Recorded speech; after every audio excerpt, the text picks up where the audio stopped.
All right, it's a Monday. We're going to get right into it. No fancy intro or editing or anything like that.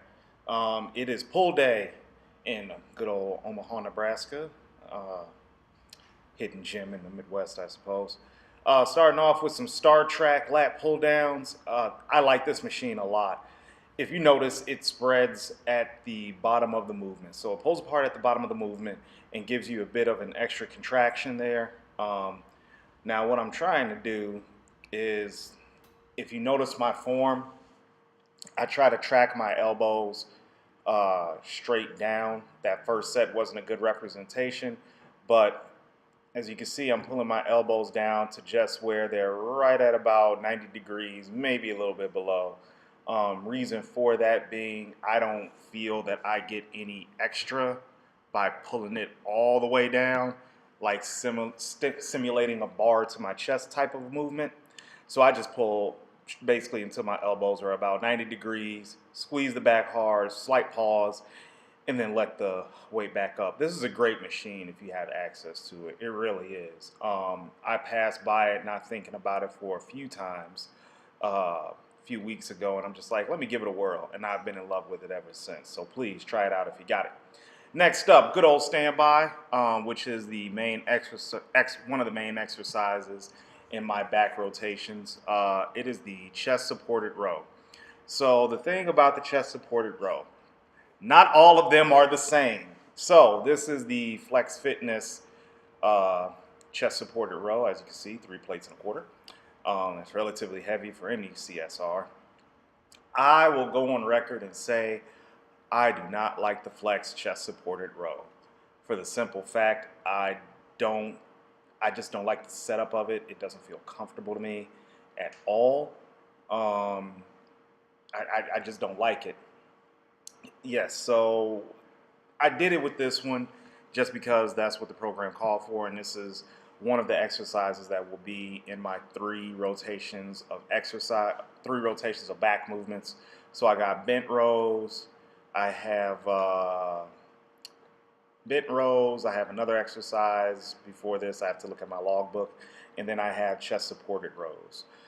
So I'm looking to really progress for this exercise whenever it comes back up on my rotation. So as you can see, I got 4 plates here.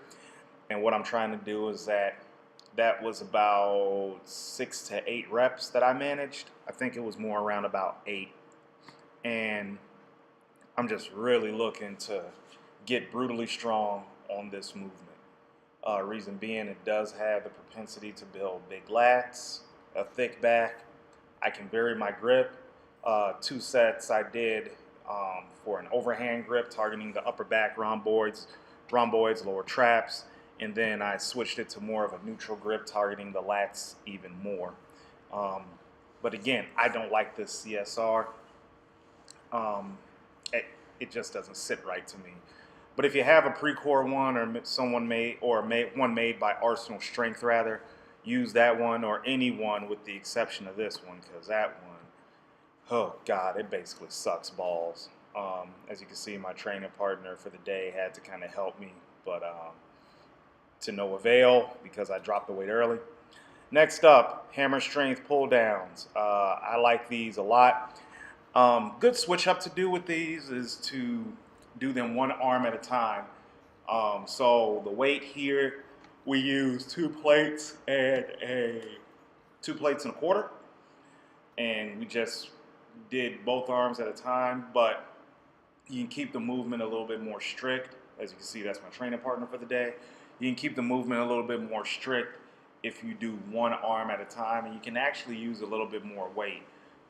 So next week I'll probably just switch it up to one arm at a time and just do it that way.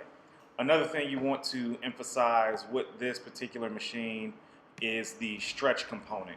As you can see, you can put the seat down. That's pretty much standard for all hammer strength equipment. Put the seat down more. Make sure you get more of a stretch at the top of the movement and fire the elbows back, squeezing that mid-back area. Next exercise coming up is seated cable rows. Good way to finish off the workout. Didn't want to finish off with a stretching movement that I wanted to. So, I mean, there's nothing fancy here, guys. If you don't know how to do a seated row, I mean, I really don't know what to tell you. Did 3 sets of 10 here to finish off my back. So that was a quick down and dirty pull day. My exercise rotations are now made for back, and tomorrow will be a push day where I will show you rather my last rotation for the push session. So subscribe to my channel, BBLB1234, and I'll definitely have more advice and tips for you going forward. Daily trainer is going, y'all, so get in while you fit in. Thanks, guys. Peace.